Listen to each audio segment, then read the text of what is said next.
Any sufficiently advanced technology is indistinguishable from magic. Welcome, everybody, to the Into the Impossible podcast, a production of the Arthur C. Clarke Center for Human Imagination at the University of California, San Diego. I am Professor Bry and Keating, Professor of Physics and co-director of the Arthur C. Clarke Center. I always say, and frequent listeners will know this, that this is a politics-free zone, that I never like to have politics really enter into our discussions here, because I believe very deeply that human beings need a place that is free of politics and actually to have a respite from it. And yet, I think it's also important to realize, as I've often said, the reason I became an astronomer is because there's no Democrat constellation over there and a Republican comet coming over there. Instead, we're all human beings. We're all citizens of this giant planet floating through space. It's quite remarkable. But in so doing, I do recognize that that political events can influence how various aspects of the human imagination can be enhanced and promoted. And one of those is politically, and starting with the notion that all politics is local, besides the politics of the faculty club, which I am not at liberty to discuss. I wanted to bring on two of the top mayoral candidates for San Diego's election of our next mayor in November 2020. And one of them is joining me today, and her name is Barbara Bry. And I've known Barbara for several years, and she has very interesting history in San Diego. And I thought maybe we begin by just stating what your history is, Barbara. And first of all, thank you so much for joining us, and welcome to the Into the Impossible podcast. Thank you, Brian. Well, first of all, I'm very happy to be in a politics-free zone for 30 minutes. And I think, as you know, I'm not a career politician. I've had a long and varied and diverse career, starting with being a journalist, working at an entrepreneurship center at UCSD for 10 years, the Connect program when it was still at UCSD, and then becoming an entrepreneur in my own right and helping to start several local successful companies, and running for public office in 2016 for the San Diego City Council. So I came to an elected office after a very, very diverse background. And I'm a mom, I'm a grandma. I was the team manager for my two daughters' Bobby Sox softball teams. And all of these experiences have informed who I am. Wonderful. And yeah, I like that the notion that you can be more than just your job. Of course, a lot of times when people feel so defined by their job, and yet there's so many things that we are beyond what we do for a living. And it's always nice to delve into those topics and the ultimate issues of life, and kind of how they can go from here. Of course, you're running for one of the highest offices in the state, which would be the mayor of our lovely city of San Diego. And I have a transplant here, originally from the East Coast, but I have no intention of leaving. And I am fortunate to live and work at the most illustrious university I can imagine, UC San Diego, where we really pursue a cutting edge vision of what the future can be like.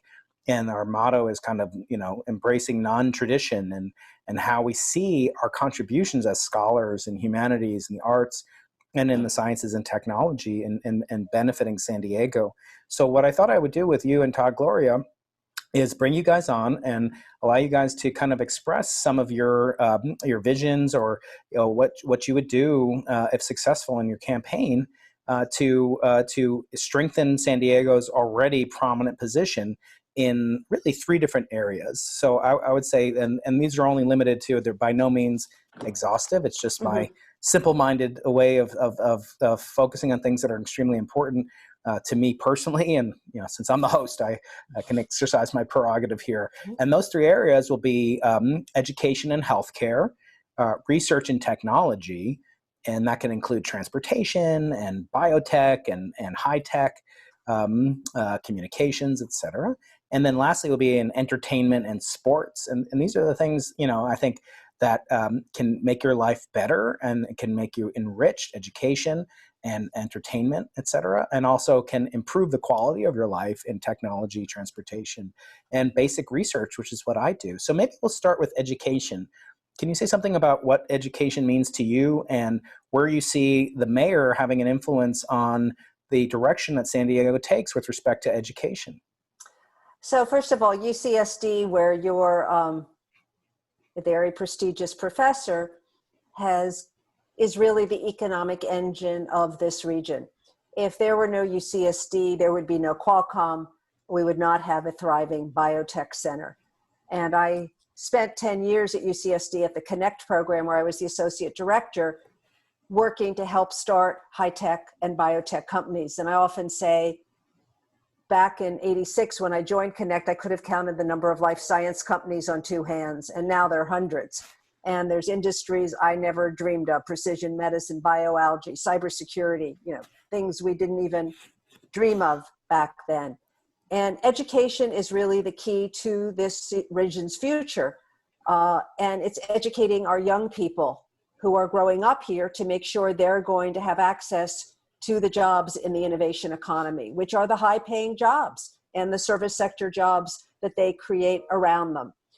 And young people growing up south of Interstate 8 are now at a major disadvantage in terms of having the educational opportunity to have the skills to access these jobs. And this is an issue I have been thinking about long before I ran for city council and mayor.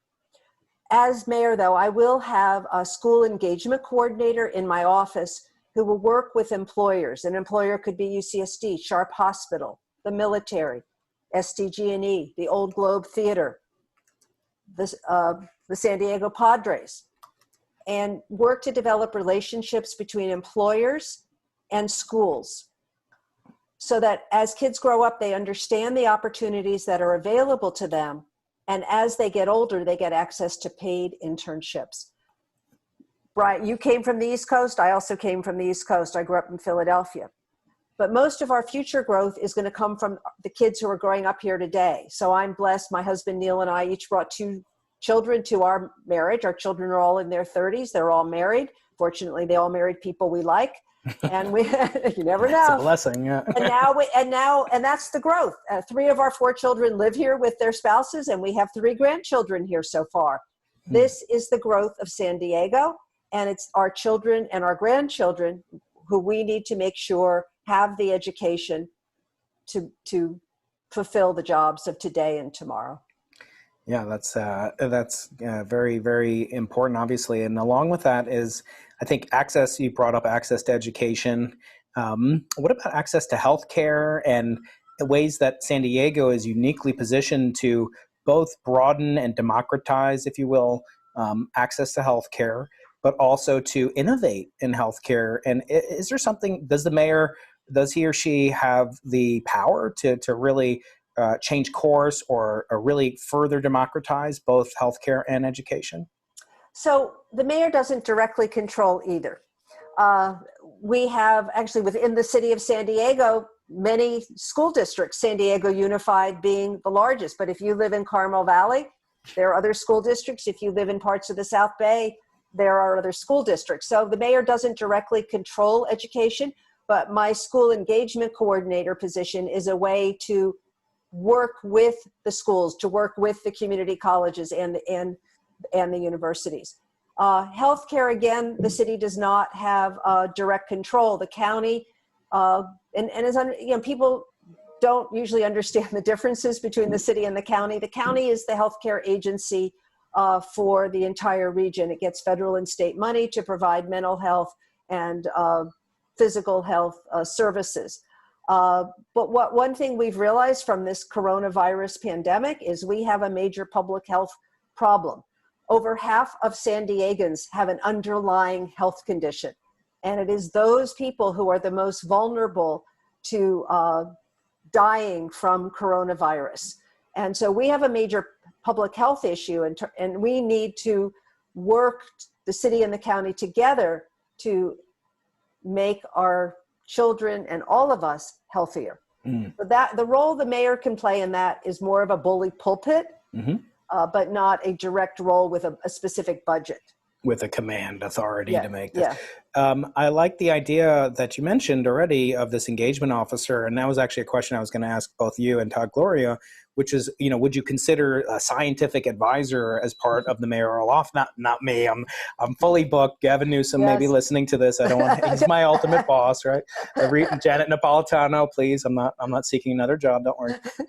But I think, especially the COVID pandemic has really highlighted the need for rapid diagnostics, for mathematical modeling, for scientific coordination. And, my fellow scientists are great, but it's not really in our skill set to really be political necessarily. I mean, we have political opinions, but would something like that be in the purview of, I'm not asking if you're going to nucleate this position right now on this program, but is that something in the purview of a mayor to establish an Office of Science and Technology Policy, within the mayoral office to coordinate these vast assets that we have here in San Diego? Yes. And so, I've lived in the innovation economy world for 30 years. And it's a world that has not had a lot of interaction with City Hall. This local government has not tapped the expertise we have at UCSD, at research institutes, and at tech and biotech companies throughout the region.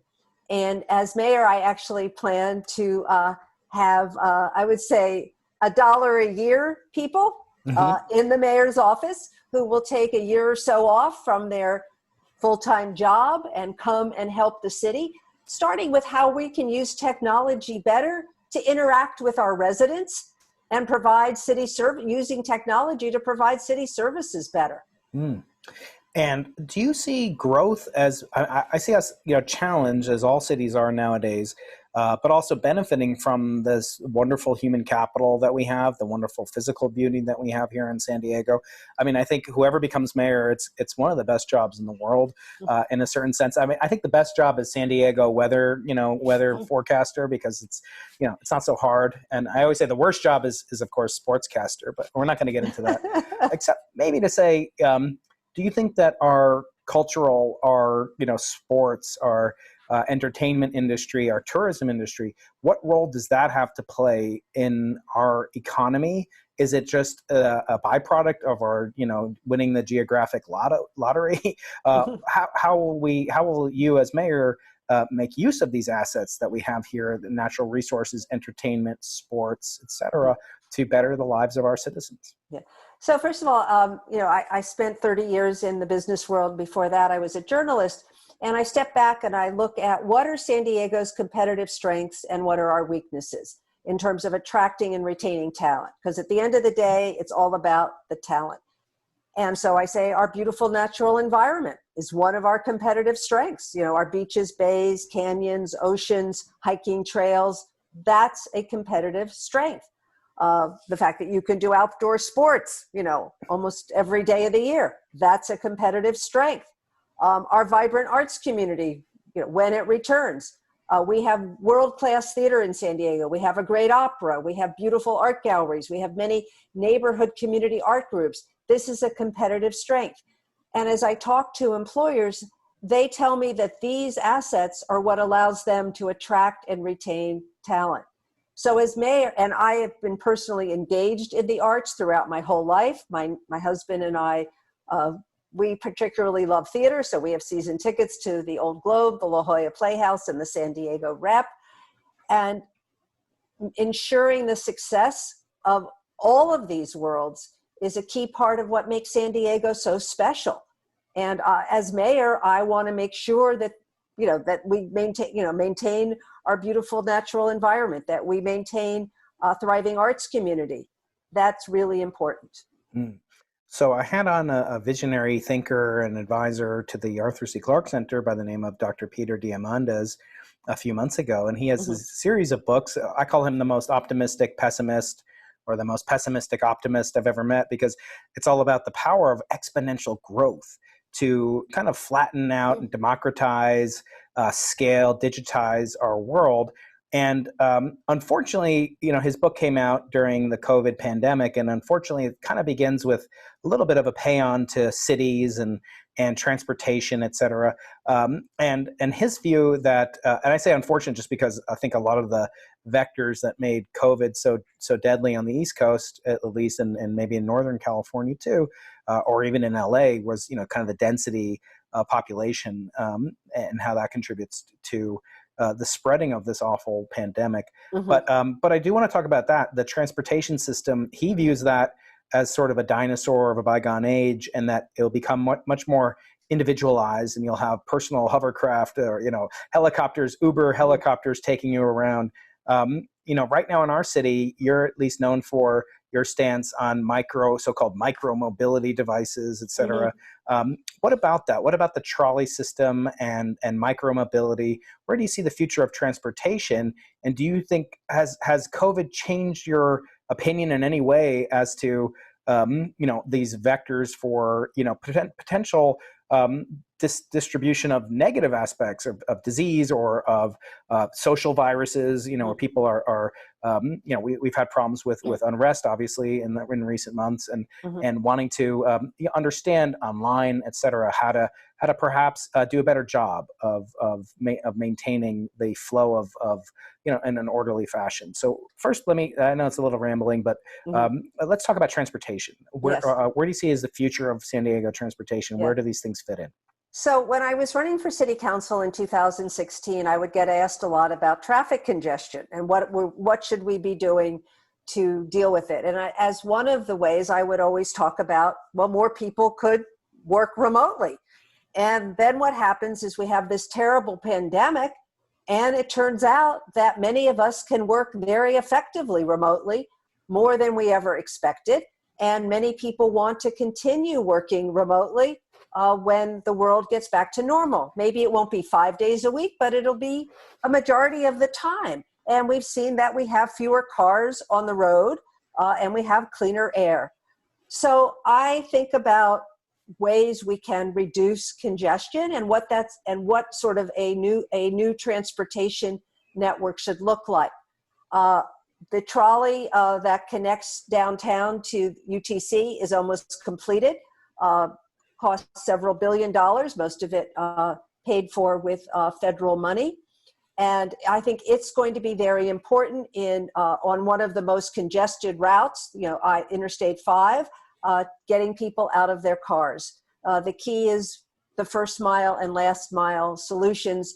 The last mile, the northernmost part is in my council district. I'm very pleased to have been working from the time I got to council with the major employers to figure out what kind of tram service, shuttles, eventually autonomous vehicles will take people where they need to go. And actually the Voight station, which is right between UCSD and Scripps hospitals, is being designed so that autonomous vehicles will be able to line up there and people will be able to get in. So like one could be labeled UCSD library, and you would get in and it would scoot you right off to the library. Another could say UCSD engineering building, and it would take you to there.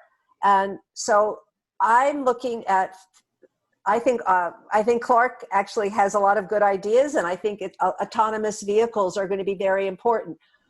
I know that SANDAG, our regional transportation agency, is looking at an investment in more fixed rail, high-speed fixed rail. I'm not sure we're going to need to do that, given other trends like autonomous vehicles that are coming along. It is much less expensive to use buses, high-speed buses, because they're much more flexible. We can change the routes more easily as we see transportation patterns changing. The pandemic also has offered up a lot of opportunities. As more people are going to work remotely, we may have empty office space. We may have empty office buildings. Many retailers are not going to be back in business. We may have shopping centers that are sitting empty. All of this is going to provide opportunities for reuse as housing. And this is in locations where there is already infrastructure. So I think the whole world is going to change in many ways because of this pandemic. And I think we have to relook at everything we thought was going to work in the past. Mm-hmm. Yes, exactly. And I think, in terms of technology, it's a double-edged sword. And I wonder, just in the last question before we get to the final three questions that I ask all my guests, if you see technology being threatening force for democracy itself, do you see it being a promotion of democracy. I don't mean politically, like this party uses these Facebook ads, but just technology is in general. I feel in some ways we retreat to our bubble chambers and we're more and more insulated, even though we've expanded our network exponentially. How do you view technology? Is it a fundamentally pro-democratic force, small d? What's your feeling about the impact of technology on our democracy? It can be both good and bad.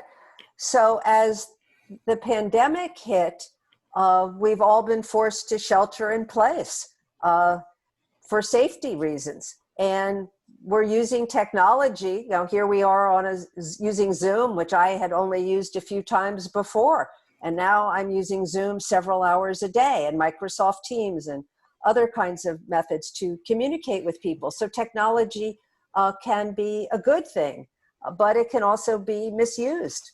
Like when people try to use technology to fix an election. That's a bad thing. It can also be a bad thing if we just hide behind technology and don't have, human to human interaction. So, but in terms of what has also been interesting to see is how technology can be used by local government to allow for more resident participation. So in the old days before the pandemic, if you wanted to come testify at a hearing at City Hall about something we were discussing, you had to come in person to City Hall. Well, that's inconvenient. You had to come downtown, either on public transportation or you drove, and then you had to pay for parking. Right now, the City Council, we give the council members, the option of either meeting remotely or coming in person, but the public is excluded for public safety reasons, and they are allowed to participate by phone. So they don't have to go anywhere. That's makes participation much easier. So I think even after we go back to the way we were, people should still be allowed to participate by phone. Community planning meetings are now happening over Zoom. And many people are saying, I want to have that option, 3 months from now, because it may be easier for me. I would have needed a babysitter, so I couldn't have gone to the University City Community Plan update meeting. But this way I can be at home and participate. So I think, I see some good things. Right. Yeah. Somebody said online that, thank God this didn't happen before Netflix, because that's true. they would not have survived. Okay. So now I'm going to start what I call the final 5, which is really, it won't take that long, hopefully. And these are questions I ask of all my guests, and it's kind of a little way to get to know my listeners better. And they have some either connection to my book or to Arthur C. Clarke, and you'll understand that as we go on. So the first question that I ask all my listeners is, it really came to me based on my book, Losing the Nobel Prize, thanks to Alfred Nobel, who left a will that endowed these most prestigious prizes, but also had a component that the winners not only make brilliant contributions to physics, for example, but also that they do so in the betterment of all of humankind. And so that in Judaism is known as the zava'ah, an ethical will. So not a material will, which he also wrote, that's where he put his money, Alfred Nobel, but an ethical will. So what kinds of values do you want to most articulate to future generations? And I think, nowadays it's become a little bit common to do these things. You can even do them online. I can give links to them. But what kinds of wisdom would you most want to convey to future generations? Not necessarily your own biological children, grandchildren, et cetera, but to the whole world. What values would you like to communicate? So Brian, like you, I grew up in a Jewish household, and I grew up with the values of tzedakah and tikkun olam. And I think they are universal values, and those values have influenced my whole life to repair the world and to leave the world a better place than you find it. Very nice. So yes, Tikkun Olam is improving the world. Just for the few listeners that might not be fluent in Aramaic and Hebrew, we have a lot of them. But and then tzedakah is charity or tithing, and that's very very nice to hear. The next question is kind of another question for the future. So I ask a couple of questions about the future. The first one about the ethical will. Second one's about what object or material or knowledge would you most want to put on your monolith? Now, what's a monolith? It's not a monorail, it's a monolith. and you may remember from Arthur C. Clarke's 2001, A Space Odyssey, that people find this monolith, this chunk of rock that's huge, and it's really left by a future or an ancient civilization of spacefaring aliens in a way to evoke messages to human beings that they were intended to be found. And it sort of reminds me to ask you, because we are the Arthur C. Clarke Center for Human Imagination, if you had a monolith, what sort of thing would you want to put on it or in it as a billion-year-long time capsule? Oh, so it's something somebody would read in a billion years. A billion years from now, yes. Well, it could be an object. It could be something that's representative of humankind, or of some message for the future, a time capsule-like object. Well, I've never been. You know what? This is really. I have never been asked this question before. Exclusive. You heard it here. Okay, so I hope we'll hear it here. Yeah, so it's very unique. Well, I think it would be a message, not an object. It would.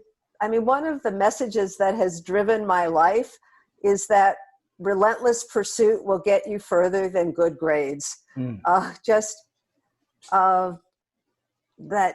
just to keep trying, to not give up, which I think is something unique to people that stands the test of time. Just great. Yeah. So the last of these kind of future and past ones actually is a message to your former self. And it harkens to the name of our podcast, which is the Into the Impossible podcast. You may have heard, and my listeners certainly have, that Arthur C. Clarke had many, many laws that he claimed were laws of nature. The first one being that any sufficiently advanced technology is indistinguishable from magic. That was law number one. Law number two, you'll probably like this in the politics world. He said, for every expert, there's an equal and opposite expert. And the third law was the only way to find out what is possible is to journey out into the impossible. And that's, of course, the name of the podcast. So what I want to ask you is advice to your former self. We spent time going a billion years in the future. Now let's go a couple of years in the past and ask you, what advice would you give to your 20-year-old self about something that might have seemed impossible to overcome, but somehow you were able to overcome it by going into the impossible? So I'm 71 years old. Now, when you're an elected official, no secrets about your age. So I grew up at a very different moment in time.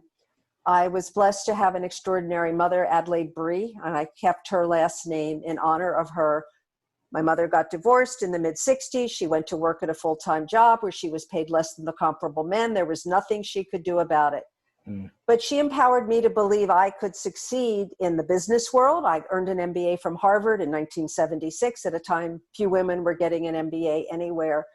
So I've spent my life trying to go beyond what the world around me found acceptable for most women. And I have never forgotten, and I always remember that I've been blessed to have the success that I've had. And my life wasn't always easy. My first marriage ended in 93. I had two daughters, 8 and 11. And we really, my family had very little money at that time. My ex-husband had been successful and had lost everything.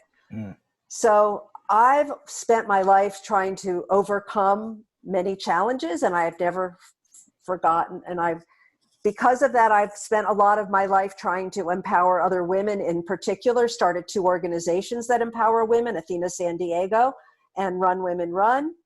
And what I would tell my 20-year-old self, which my mother kind of told me always, is, Barbara, you can do it. Believe in yourself. Don't feel you have to be like everybody else. That was one of the key mantras my mother gave me, the belief that I could be who I was. I didn't have to fit in with everyone else. One thing I wish I had done back then, I was a sociology major as an undergraduate at the University of Pennsylvania. I wish I'd majored in computer science. I do. Okay. I really do. Well, we'd love to have you here in the department, I'm sure, computer science and engineering. Barbara Bry, most times I end the interview with what I call the plug zone, which I give you a chance to tell people what you're working on next. But I think it's obvious what you're working on next, running for mayor of the glorious city of San Diego. Can you tell people where to find you online and how to participate in your mission? Sure. So I'm Barbara Bry. My last name is spelled B-R-Y and pronounced like the cheese. Our website is barbarabry.com. You can find me on Twitter at Bry, B-R-Y, 4 SD. You can email me at barbara@barbarabry.com. And you can call my cell phone at 858-248-9465. I'd be honored to talk with you. I am not your normal career politician, and am not beholden to the normal special interest, and Brian will probably not let me do any more electioneering. That's okay. That's okay. Barbara, it's always a treat to get to talk to you, and I've enjoyed this conversation immensely. I know my listeners will as well, and I'll keep you posted when we put it up. Thank you for sharing. I know your time is so incredibly tight for you. Thank you for being so generous and gracious with your time. Thank you, Brian. I hope to see you in person soon. Me too. Any sufficiently advanced technology is indistinguishable from magic.